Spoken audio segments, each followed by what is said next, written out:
Martin, pro basketball player in Argentina, and I'm built on hustle. Daily, daily, daily, daily.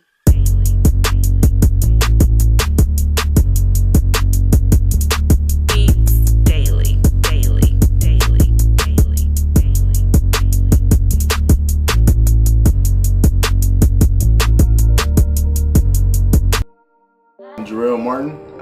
I play basketball, and I'm from Detroit, Michigan. Age, since forever. I was playing since 7, 8. Just watching basketball on TV. It's like, man, or watching my dad play, seeing some of his old videos, hearing his stories.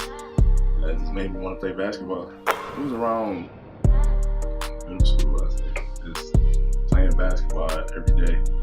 Playing with the team, playing with AAU. That's when I really first started playing and taking it serious. Just seeing how the coach is really like pushing me. He saw like what I can do, so like I believed in him. He really inspired me, like just playing. It was my junior year of high school. I started getting just phone calls and saying, just random phone calls, and then I played AAU again in high school. And we was traveling everywhere and playing at them gyms. It was just coaches everywhere, and it was like you a good player, and we need you, like that. So it just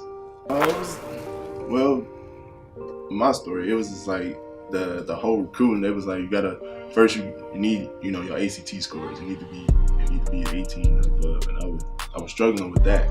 So it like that kind of like just hold me back a little bit. So it came like last minute. So I went to Siena Heights University. I went to the school. I went played basketball, open gym. They liked me.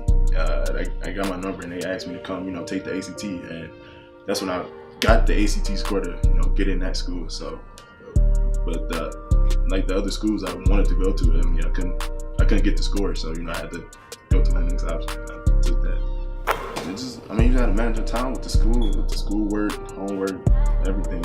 Especially the ACT, you really need to focus on the ACT score, because that's the main key. The main key is to get that high score, is 18 and up. To get in the big schools that you want to play basketball for. It's just the work ethic. You in college and you at a gym every time, but high school, you go to high school, you go home. So it's just like it's kind of hard, to get shots up or whatever you want to. But college, it's like you're there every time. So it's like if you're not doing that, you get in the gym, you get shots up. And the gameplay is really different. But of course you got the shot clock. Some you have to get used to, the game speed.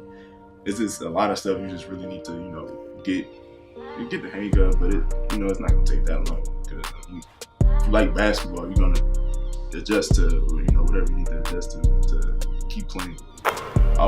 We never done with basketball, but if I can take the pro route, of course take that. But if it didn't come to me, then I'm gonna keep working. I got my film out. I can send it out to teams. Keep working, keep playing basketball. It's never gonna stop. But I just have to keep hooping. I got so many accomplishments in college, so I couldn't let this talent just go to waste after college. I got MVP.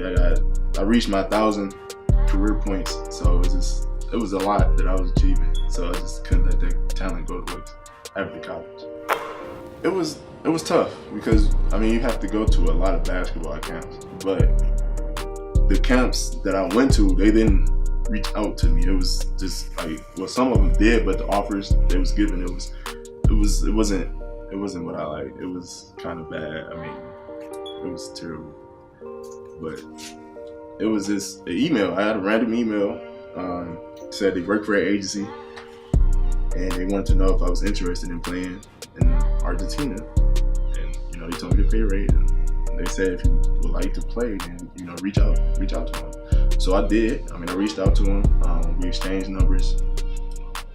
That was the hardest part because the agent didn't speak English fluently, so we had to use an app. It's called WhatsApp. So I had to get the Google Translator, of course. So just texting her back and forth, and then she was giving me all the information that I needed. First, I didn't think it was true. Like, I didn't want to believe like this is actually happening.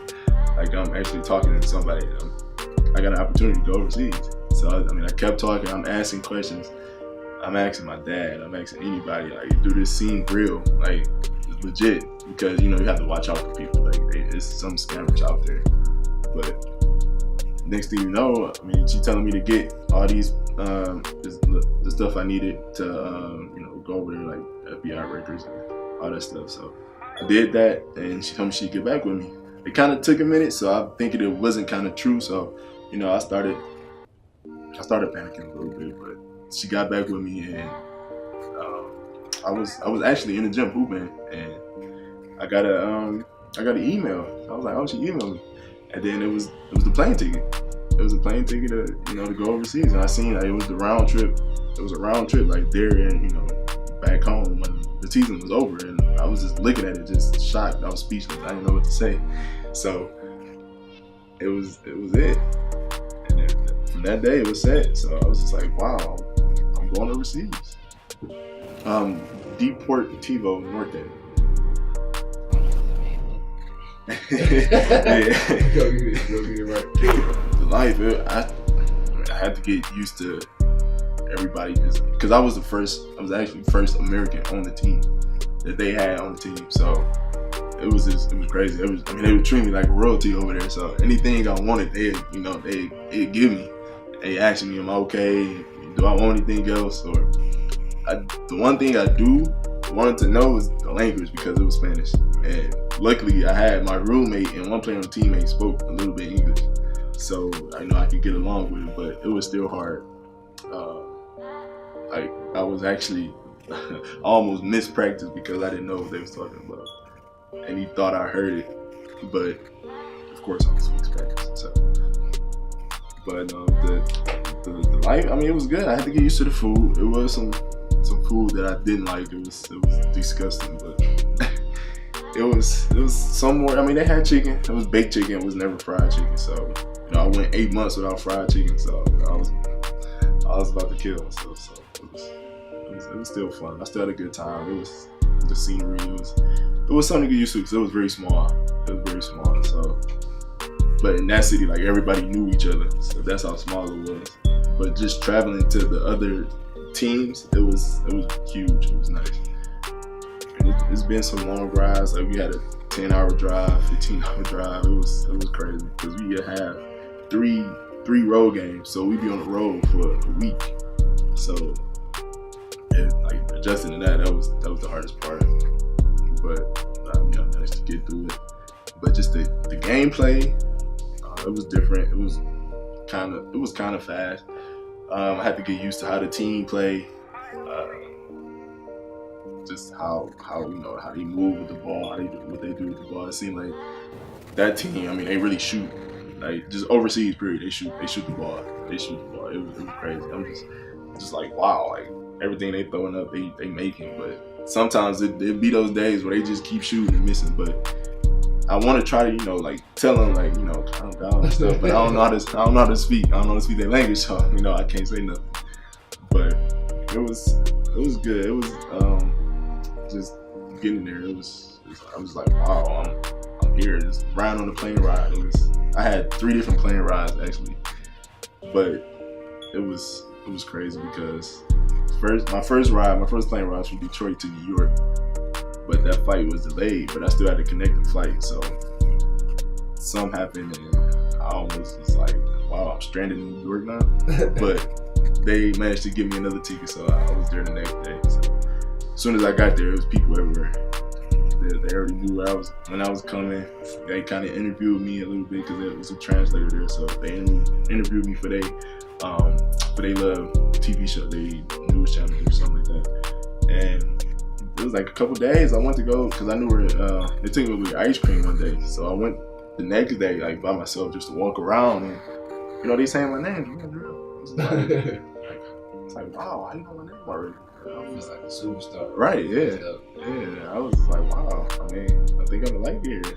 It took me a couple days to, just just living in the room. I mean, the weather was nice. It was crazy because it's the opposite from here. So it's snowing here. It's 100 degrees there. So it was pretty hot. LeBron. Bro, I gotta go with LeBron. This is so much stuff he did, man. It's crazy. But what he can do with the ball, he can get to the rack easy. That's a good question. Because I was trying to compare myself to Dwight Howard, but I mean, I figured that I wouldn't beat him because I can do so much more stuff around the art. So I'm just, I'm still trying to see who can I get my game like. I want to get my game like Melo, but I still got work to do. Okay. I appreciate you for sharing your time and your story, bro. Yeah, thanks for having me. Of course.